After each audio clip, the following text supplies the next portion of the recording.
DM हंसतो तो अपने ऊपर एडिशनल डीएम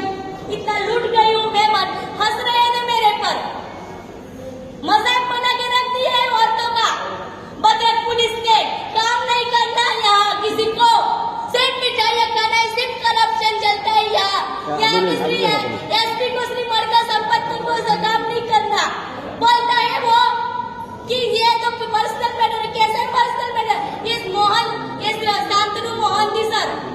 जो डीएम है ट्रेडिशनल मास रहा है मेरे पर मजाक बना रहा है मेरा क्या प्रूफ है क्या तो मैटर में तो पूछ क्यों रहा हो।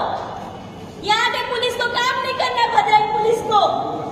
एडिशनल एसपी हंसते हैं मेरे पे 2 महीने से परेशान हूँ बच्चा मेरा मैं रोड पे आ गई हूँ क्या पता तकलीफ क्या होती है कैसे वो बहुत ही सर हंस रहा है मजाक बना रहा है मेरा तकलीफ में हूँ सर मैं बुलाओ उसको मोहंती सर को एडिशनल डीएम को पता चले इंसान का मजाक कैसे बनता है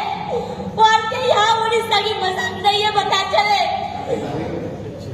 बताओ मोहंती सर को मजाक कैसे सर को बुलाओ कैसे वहाँ पे मजाक होती है।